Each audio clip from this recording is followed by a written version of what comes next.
Welcome to Reform Thinking. You know, um, Imagine you have this mental ledger in your head. We all do this, right? It is almost instinctive, Oh, yeah.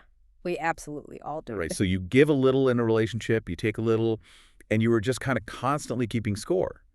And if someone crosses a line or, they take more than they give, that mental ledger shows a deficit. It goes into the red. Yeah. And you feel entirely justified in pointing to that deficit and saying, hey, you owe me an apology, or you need to make this right.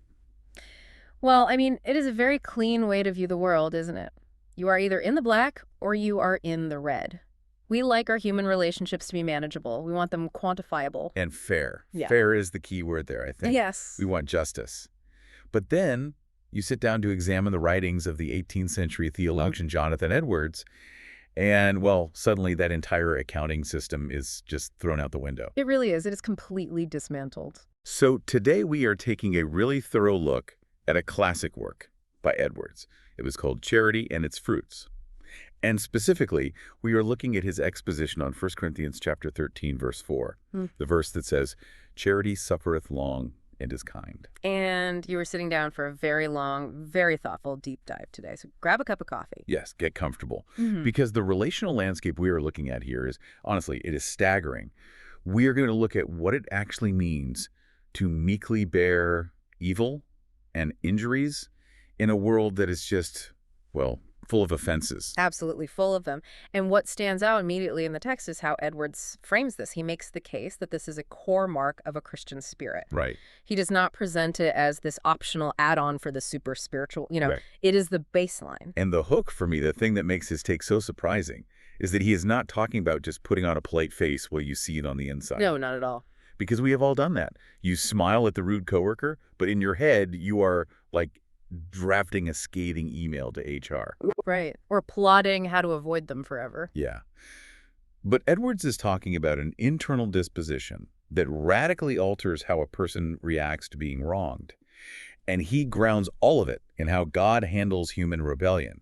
It is a massive paradigm shift. It is a complete reversal of our natural instincts. Huh. But before we can even grasp how to react to these injuries, we really have to establish the reality of what kind of injuries you are going to face. Yeah, let's lay that groundwork. Because Edwards, he does not deal in vague abstractions. He lived in a real agrarian, mercantile society with flawed people. So he provides this exhaustive categorization of how people hurt one another. He casts a remarkably wide net. I want to break down his categories because they hit very close to home. They do. He starts with what he calls estates, which basically means your money and your business. He talks about dishonesty, taking advantage of someone's ignorance in a transaction, breaking promises. And he is so practical there. Right. He even lists doing slack work, overcharging, and unnecessarily withholding debts. Yeah, he describes people who aim to meet the mere letter of their engagements, but they are not careful to use their time well to accomplish the task. Oh, that is so relevant. Think about the modern equivalents.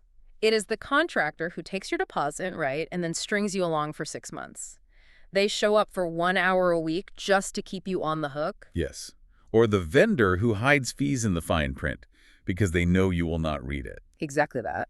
Or the coworker who does the absolute bare minimum, fully aware that everyone else on the team is going to be forced to pick up the slack to meet the deadline. Which is an injury to your estate, your time, your energy. Yeah. And then he moves to good name or reputation. And here he targets backbiting, spreading false reports, and exaggerating faults. He mentions putting injurious and evil constructions on one another's words and actions. That specific phrase is fascinating to me. Putting an evil construction on someone's words? So assuming the worst possible motive? Yes. That sounds remarkably like how we read text messages or emails today, honestly. Oh, 100%. You get a short email from your boss that just says, "See me tomorrow." And instead of assuming, hey, they are busy and typing quickly, you assume they are furious and planning to fire you. Right, or a friend does not invite you to a dinner. And instead of assuming it was just a small gathering or they forgot, you assume they are intentionally icing you out. It is such a universal human flaw. It really is. Edwards notes that the amount of harm done by evil speaking is beyond calculation. People will take a grain of truth, right, like a small error someone made, and they paint their neighbor in the worst possible colors. Just stripping away all the context. Just to make the person look foolish or malicious. But then he goes even further than outward speech. He moves into thoughts and words. Yeah. And this is where his analysis gets, well, highly uncomfortable. Yeah, I have to admit this part really caught me off guard. How so? Well, he says people greatly injure others by unjustly entertaining mean thoughts or low esteem of them. He is talking about harboring quiet contempt. Yeah. He describes the tongue acting as a scourge or a serpent's fangs. But I am struggling with that first part. Let me offer an analogy to see if I am grasping this correctly. Please do.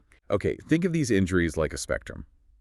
On one end, you have a massive, life-altering theft or blatant career-destroying slander. Those are obvious injuries. Sure. But on the other end, you have this kind of death by 1,000 paper cuts type of injury. Someone acting haughty, a boss being overly magisterial, or just a neighbor stubbornly refusing to listen to reason over, like a property line dispute. Right. My question is, does Edwards genuinely view the silent, inward contempt of a neighbor as being just as much of an injury as outright slander?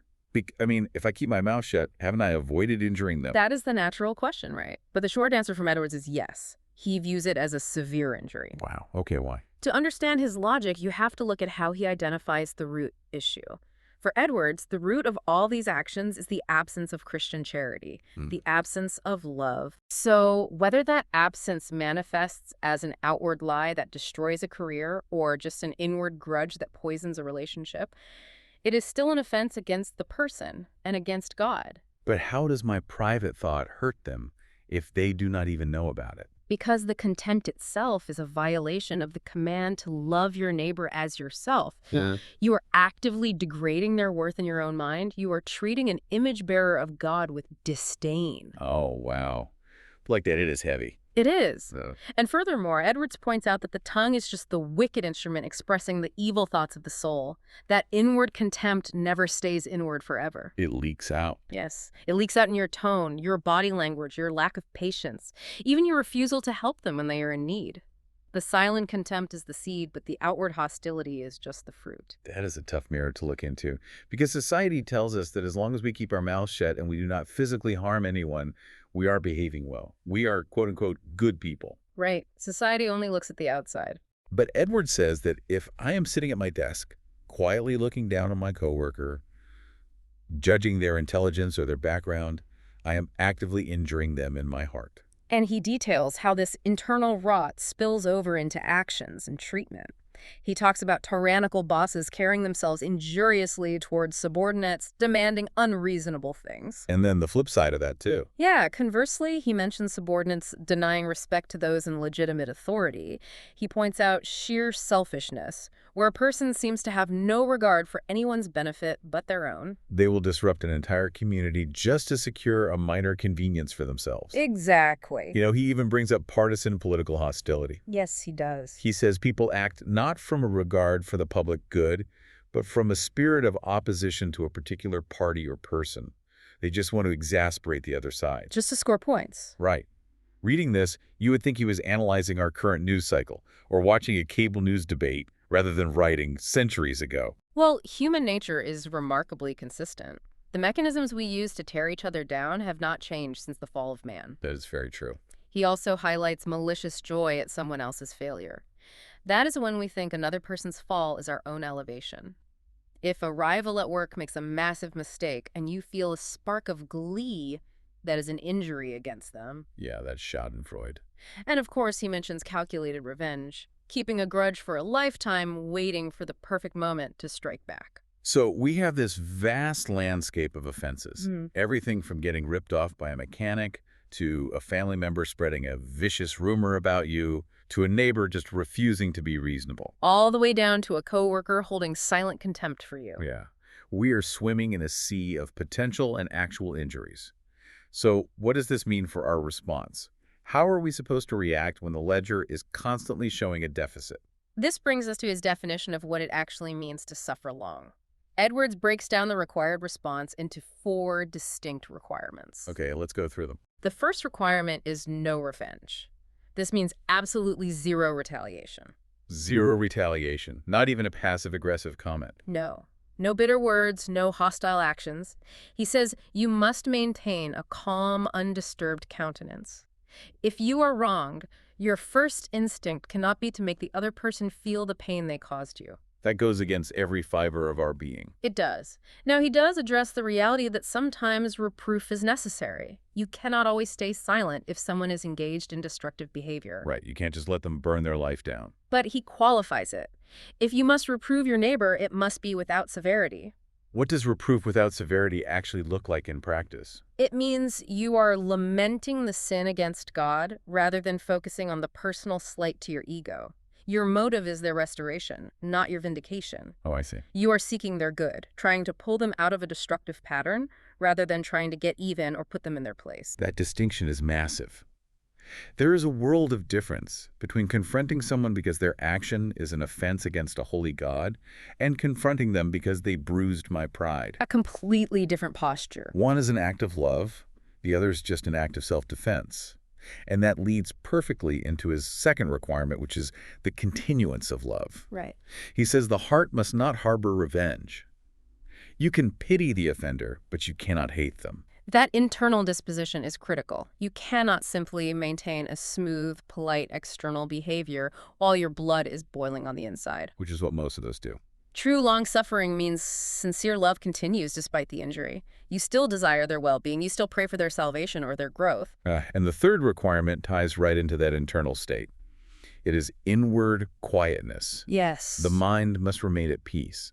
Edwards says that if an injury throws you into a tumult that disrupts your prayers or your daily duties, you are not exercising long-suffering. He quotes Jesus from Luke chapter 21, verse 19, "In your patience possess ye your souls." This is a vital diagnostic tool for anyone listening right now. Think about it.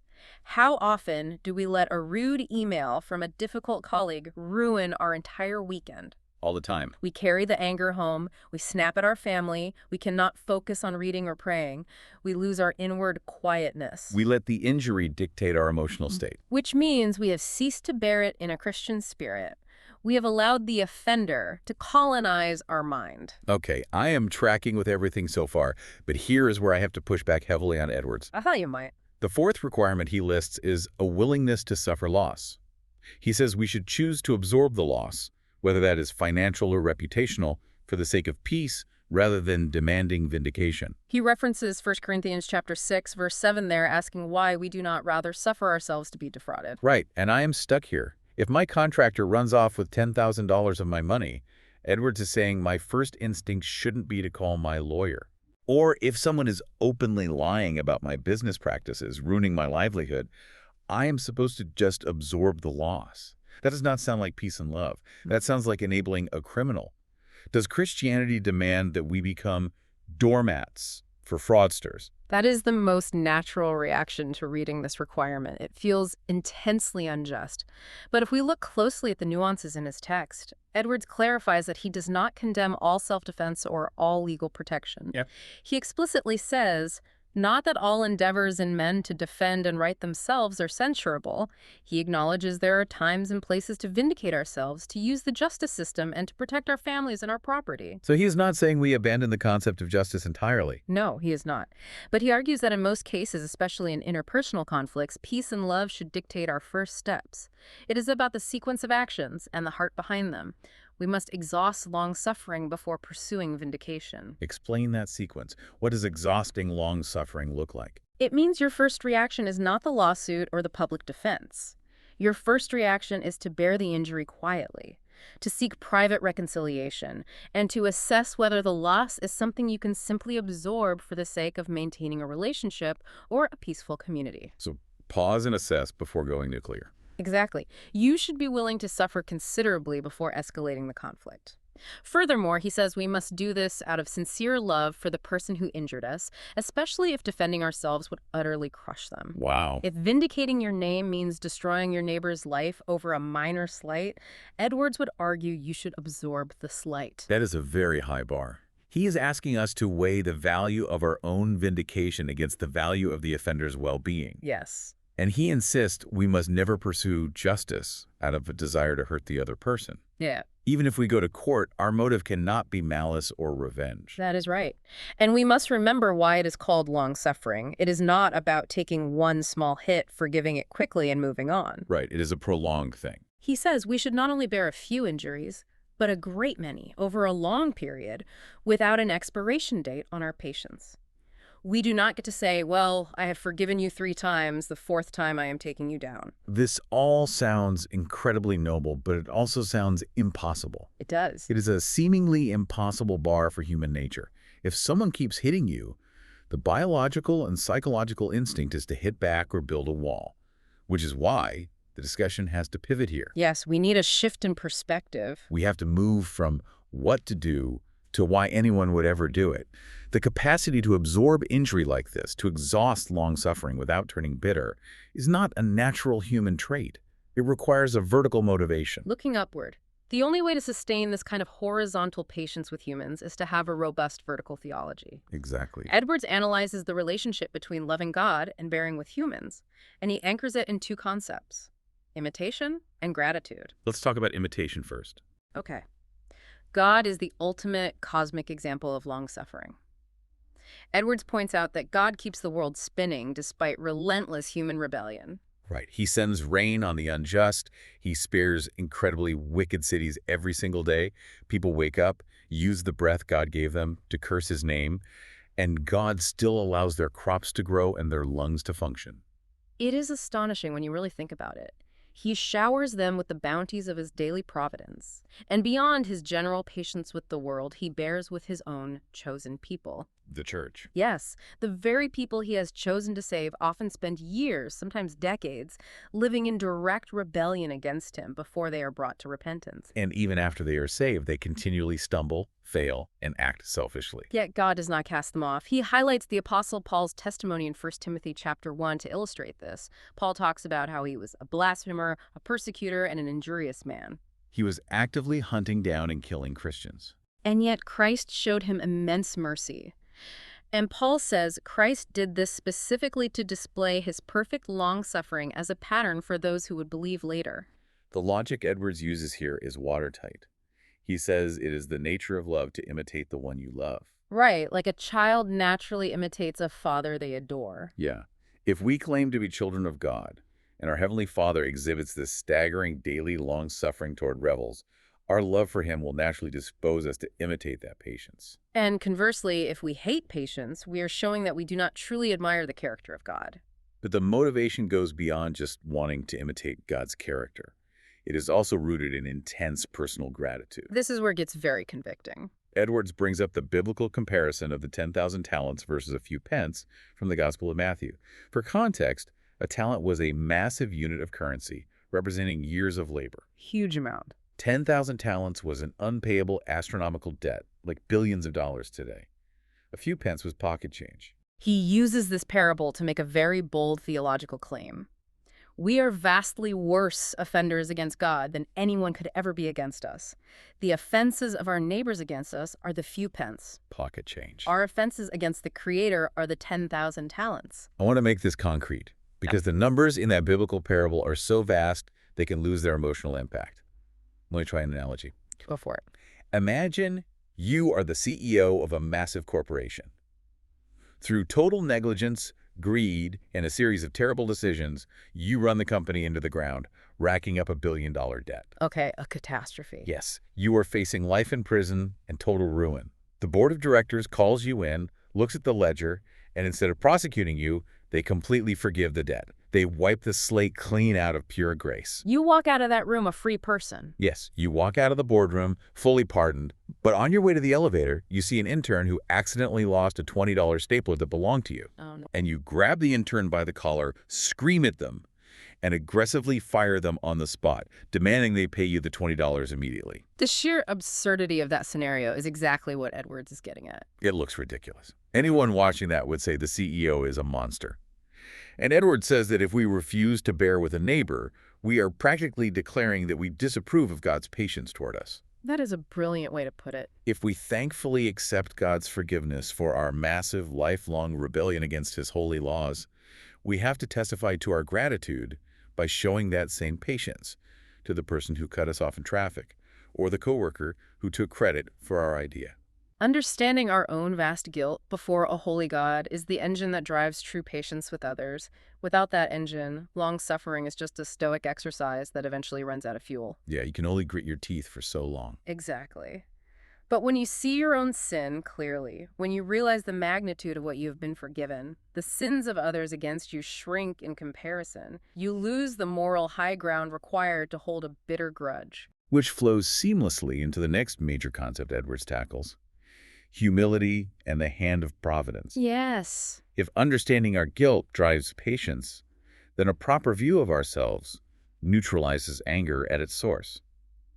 Edwards states bluntly that pride is the foundation of bitter resentment. A humble person who is acutely aware of their own flaws and their unworthiness before God does not think highly enough of themselves to be deeply offended. That is so countercultural. It is. Edwards argues that we consider it a much greater enormity to offend someone great and high than someone mean and vile. We expect to be treated according to our perceived status. So if I view myself with appropriate lowliness, the sting of an insult loses its venom. When someone disrespects me, my pride says, "Do you know who I am?" But humility says, "If you knew the dark thoughts in my heart, you would realize your insult is actually too mild." Wow, that is a brilliant way to phrase it. When you get fiercely angry at an insult, your anger is just an indicator of your own self-conceit. You are angry because you believe you deserve better treatment than you are getting. Humility lowers your expectations of how you should be treated, which drastically reduces your capacity for taking offense. But Edwards goes even further into the theology of providence. And this part requires some heavy mental lifting. He says we should see God's hand in the injury. This is a huge shift. We should view the event chiefly as from God, ordered by his infinite wisdom, even if the immediate cause is a malicious human being. He illustrates this using a powerful narrative from the life of David in 2 Samuel chapter 16. Right, with Shimei. David is the anointed king, but he is fleeing for his life from his own son, Absalom, who has usurped the throne. As David is walking along this dusty road, weeping, a man named Shimei comes out. Shimei is from the house of Saul, David's old enemy. Right, and Shimei starts violently cursing David and throwing stones and dirt at him. It is a humiliating, dangerous, and incredibly provocative situation. Very provocative. And David's military commander, Abishai, asks for permission to go over and take off Shimei's head. Abishai says, "Why should this dead dog curse my lord the king?" It is the natural retaliatory instinct. But David stops him. David says, "Let him alone and let him curse, for the Lord hath bidden him." David saw the hand of providence in the trial. Yes. He submitted to the event as a discipline ordered by God, which completely stripped away the personal offense from Shimei's malice. David recognized that God was using Shimei as an instrument for a specific purpose in David's life at that exact moment. Okay, we need to unpack this theological knot because I have a big question here. I am ready. I understand trusting God.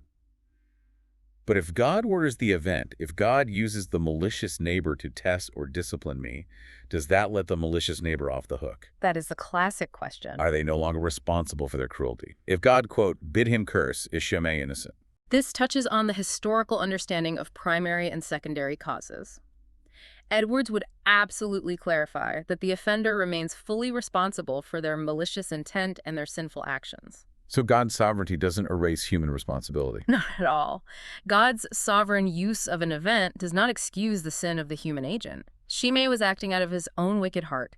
He hated David, and he chose to throw those stones. He was held accountable for it later. Right. But for the Christian on the receiving end, the focus shifts entirely. So the Christian is not looking at the human instrument. They are looking past the instrument to the divine composer. Exactly that. When you believe in providence, your brain stops viewing your attacker as the ultimate threat. You start viewing them as a surgical tool in the hands of a skilled doctor. Oh, that is a great image. You might hate the pain of the scalpel, and the scalpel itself might be dirty, but you trust the surgeon. You realize that God is using this friction to sand off your rough edges, to produce endurance, and to test your charity. That cognitive behavioral shift is phenomenal.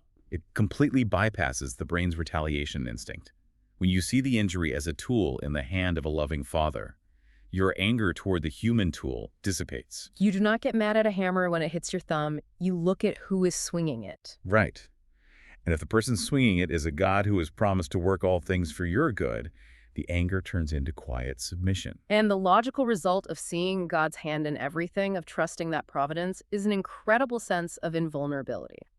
Edwards essentially says that if you live this way, you live above the reach of injury. Invulnerability. That sounds like a superpower. It is a kind of spiritual superpower. He grounds this heavily in Romans chapter 8, verse 28, the famous promise that all things work together for good to them that love God. True friends of God cannot be fundamentally harmed because their life, their true identity, and their ultimate reward are hidden with Christ in God. Edwards makes a very astute observation about what our enemies can actually touch. He argues that because a Christian's happiness is placed in God, worldly interests matter less. And worldly interests are the only things enemies have access to. Exactly. Men can only injure God's people with respect to earthly goods. They can steal your money, they can ruin your reputation, they can cause you physical pain, but they cannot touch your soul, they cannot remove your justification, and they cannot steal your inheritance in heaven. So if your heart is entirely set on your worldly interests, if your whole identity is tied to your bank account or your job title, then every attack is devastating. You will fight to the death over a promotion. Because that is your treasure. Right. But the more a person loves God, the less they care about the things of the world. Whoa. And therefore, the less they feel the injuries inflicted by enemies. He brings up the story of Mephibosheth from the Old Testament to prove this point. Mephibosheth was Jonathan's disabled son, whom King David had taken in. I remember this story. Yeah, when David fled from Absalom, Mephibosheth's servant, Ziba, essentially stole Mephibosheth's land through deception, telling David a lie. Later, when the rebellion is crushed and King David returns in peace, David tries to sort out the property dispute. And Mephibosheth's response is astonishing. He basically says, "Let him take it all, for as much as my lord the king has come again in peace." He had what mattered most. The king was back. The loss of the land, the betrayal by his servant, the financial ruin, it was all irrelevant compared to the joy of the king's presence. His treasure was secure, so the loss of his property did not break his spirit. Edwards also uses a historical analogy in the text that perfectly illustrates this concept of invulnerability. I want to break this one down because the imagery is fantastic. Yeah. He describes the walls of the ancient city of Babylon. Oh, yes. The walls of Babylon were famous in the ancient world for their sheer size. Edwards notes that they were so exceedingly high and thick that when an enemy army came to besiege the city, the inhabitants did not panic. They weren't scrambling to defend themselves. Not at all. They would actually stand on top of the walls, look down at the massive army surrounding them, and laugh. They knew the enemy's arrows simply could not reach them, and their siege engines could not breach the stone. So placing your full joy in God is like building an emotional fortress with walls that high. When someone shoots an arrow of slander at you or tries to steal your promotion at work, those arrows literally cannot reach the treasury where your happiness is stored. That is it. You could look at the attacks and remain completely unaffected because your core joy is entirely out of their range. And this leads Edwards to a fascinating psychological insight about power dynamics. Becoming angry at an injury actually surrenders power to your enemy. Explain that. How does getting angry give them power? Well, Edwards points out that if an adversary sees they can disturb and vex you, they are gratified. They have hit their target. They know they have influence over you. They got under your skin. Yes. But if they see that by all their efforts they cannot interrupt the calm of your mind or break up your serenity, they are frustrated. Their weapon is rendered useless. The shafts they fire fall back without doing any execution. So by reacting with bitter anger, you are essentially handing them the remote control to your emotional state. You are. Edwards is saying that anger isn't a weapon you use against your enemy. It is confession to your enemy that they have found your weak spot. Retaliation is just an admission of vulnerability. Precisely. You fall under their power the moment you lose your peace. This ties back to the wisdom of Solomon in Proverbs chapter 16, verse 32. He that is slow to anger is better than the mighty, and he that ruleth his spirit than he that taketh a city. True inward fortitude is the mark of a genuinely great soul. Right. The world views retaliation as a show of strength. We think the guy who shouts the loudest and gets revenge is the strong one. But Edwards reveals that retaliation is actually a sign of weakness. It shows your walls are low and your treasury is easily plundered. He illustrates this with another brilliant contrast, the analogy of the streams. He says little streams of water make a lot of noise when they hit small obstacles. They bubble, they splash, they cause a commotion over every little pebble in the riverbed. Right. But massive, deep rivers flow over the exact same obstacles silently. The surface does not even ripple. It is a beautiful metaphor for the human mind. A little mind is disturbed by reproaches. It hits a minor insult and makes a lot of noise, splashing and foaming with anger. But a great mind, a mind deep with the love of God, flows right over those same insults silently. The obstacle doesn't even register on the surface. Okay, but there's a glaring hole in this theory. It's very easy for Edwards to write this from a quiet study in Massachusetts surrounded by books. But has anyone actually survived the meat grinder of the real world using this exact method? That is a fair question. Did Edwards point to anyone who actually pulled this off, or is this just an ivory tower philosophy? Edwards anticipates that exact skepticism. He directs our attention to those who actually live this way, establishing the ultimate standard, while also providing a harsh reality check about our environment. He looks directly at the life of Jesus Christ. Okay. If anyone had a right to be outraged by injustice, it was him. The contrast he draws is stark. Christ was the Lord of glory, the creator of the universe. Yet look at how the world treated him. He was maligned as a glutton and a drunkard. He was mocked as a friend of publicans and sinners. They called him a deceiver. They said he was mad. They said he was possessed by a devil, Beelzebub. They called him a blasphemer. And it was not just name-calling. The source material lists out the relentless, physical nature of this persecution.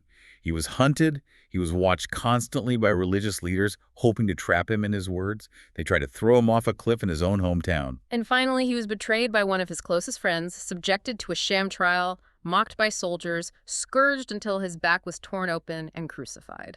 And through all of that unimaginable injustice, he exhibited perfect long-suffering. Not one word of bitterness escaped him. When he was reviled, he did not revile in return. There was no interruption of the calmness of his mind. Even while being nailed to the wood, he pleaded with his Father for their forgiveness, saying, "Father, forgive them, for they know not what they do." The agonies of his death did not interrupt his charity. He is the ultimate pattern. But Edwards doesn't stop with Jesus. He knows people will argue that Jesus was divine and therefore had an unfair advantage in bearing injuries. So Edwards points to the saints. Regular, flawed humans with the same passions and frailties we have, who relied on the Spirit of God to live this way. He brings up Stephen, the first Christian martyr. While a mob was crushing him to death with large stones, Stephen did not curse them. He kneeled down and cried with a loud voice, "Lord, lay not this sin to their charge." That was his final breath. He was imitating his Savior perfectly. He also mentions the Apostle Paul, who labored with his own hands to support himself, yet was buffeted and treated as the filth of the world. Paul wrote to the Corinthians, "Being reviled, we bless. Being persecuted, we suffer it." And he recalls David again, who repeatedly spared King Saul's life.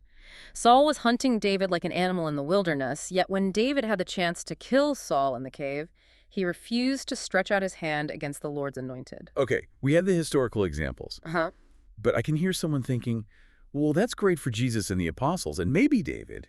But what about me at the DMV? What about me dealing with a toxic corporate culture? Edwards pairs these lofty examples with a very blunt reality check about the world we live in.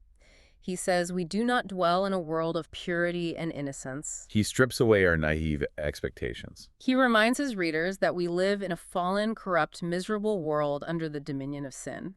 The Bible calls Satan the god of this world. Christ explicitly told his disciples he was sending them out as sheep in the midst of wolves. The practicality of Edwards' observation here is brilliant. He essentially says, what did you expect? Aside from being the holy thing to do, Edwards is arguing that getting mad at sinners for sinning is just bad math. It is illogical. He says if you get upset every time someone acts selfishly in a fallen world, you're acting as if some strange thing has happened to you. If you expect a wolf to act like a sheep, you are going to be constantly outraged and disappointed. Edwards describes a person who lets every reproach put their mind in a ruffle as a bark driven to and fro continually on a stormy ocean. If you demand perfect fairness from a corrupt world, you will be wretched at every step of your way through life. It is exhausting. So how does anticipating these injuries actually create a buffer against them? It is the wisdom of expectation. A wise person expects friction. They know that the principle of divine love is extinguished in the natural human heart, replaced by self-love. Therefore, they prepare their mind for it. They factor the reality of a fallen world into their emotional calculations. When the inevitable betrayal or harsh word comes, it does not shock them into a reactive frenzy.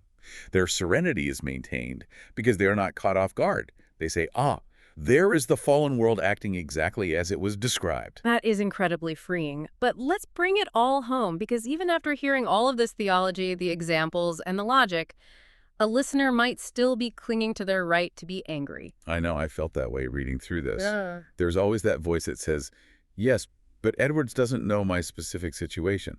My situation is different. In the final section of our text, Edwards anticipates this exact resistance. He tackles 3 specific objections head-on. He really does not let anyone off the hook. The first objection he raises is the most common one: the injury is intolerable. The person argues that the injustice they suffered is so severe, so out of bounds, that it is enough to provoke a stone. They have been trampled on, and they cannot help but resent it. It is beyond human capacity to bear. And Edwards responds by turning the mirror violently back around. He asks, is this injury worse than what you have done to God? Has your enemy been more base or ungrateful to you than you have been to your Creator? Do you want God to stop bearing with your offenses just because they are severe? It is a devastating rhetorical move. He asks, is it less heinous to offend the Lord of heaven and earth than for a mere man to offend you? He is forcing the objector to look at the scales. Would you be willing for God to deal with you in the future the exact way you are planning to deal with your fellow man right now? If the answer is no, then your objection falls apart. The second objection is just as common, and it has to do with time. They persist in it. The objector says, I forgave them the first time, but it is not a one-time thing. They keep doing it. They don't repent. They are obstinate. To which Edwards replies, this is the very opportunity to practice long-suffering. If they stopped immediately and apologized, there would be no need for long-suffering. The persistence of the injury is the arena where patience is forged. And again, he points upward. He brings to mind the fact that God bore with our persistent, obstinate rebellion for years. We did not just sin once, we persisted in it daily, and God did not cut us down. And the final objection is the pragmatic one. This is the one that really gets me. If I bear this injury quietly, it will just encourage them to do worse. If I don't stand up for myself and strike back, they will see me as weak and I will just be injured more. Edwards cuts right through that pragmatic fear with 2 points. First, he points out our lack of omniscience. We do not know the future. We assume retaliation will solve the problem, but often it just escalates it. More importantly, he brings in the promise of God from Romans chapter 12, verse 19. Vengeance is mine, I will repay, saith the Lord. So he is telling us to trust the justice system of the universe. Yes. He points out that God is infinitely more able to put a stop to the wrath of man than we are. God has ways of defending his people and restraining the wicked that we cannot fathom. Plus, sheer observation shows that meekness usually diffuses situations far better than a revengeful spirit. Responding to rage with gentle quietness often pours water on the fire, whereas revenge just pours gasoline on it, provoking more conflict. Watching him dismantle these objections one by one is incredible. He takes away every single excuse we use to justify our bitterness. This theology leaves absolutely zero room for self-righteousness. You cannot walk away from this text feeling superior to anyone because the entire system is built on recognizing your own massive guilt before God. In the end, he relies entirely on the overarching sovereignty and justice of God to free the individual. Think about how heavy it is to carry around your ledger, constantly tallying who owes you what, constantly plotting how to get even. It is a terrible burden. Edwards says you no longer have to play judge, jury, and executioner in your own life. You can lay down the exhausting burden of vindication, knowing that God will handle the scales of justice perfectly. You are free to just love people. Which brings us back to where we started. Consider your daily interactions. Think about the contractor who ripped you off. Think about the annoying coworker who constantly undermines you in meetings. Think about the unfair relative who speaks poorly of you behind your back, or the stranger online who leaves a vicious comment on your post. We naturally want to pull out the mental ledger, point to the deficit, and demand payment. We want to retaliate. But Edwards offers a better way. A way of high walls, deep rivers, and inward quietness. A way that actually protects your peace instead of sacrificing it on the altar of revenge. And he leaves us with a final warning built right into the structure of Scripture. In Matthew chapter 7 and Matthew chapter 6, we are told that God will deal with us according to how we deal with others. With what measure ye meet, it shall be measured to you again. So true. So as we wrap up this discussion, I want to leave you with a thought to ponder after the audio stops. If God were to handle your next failure using the exact same measure of grace you extended to the last person who wronged you, how would you fare?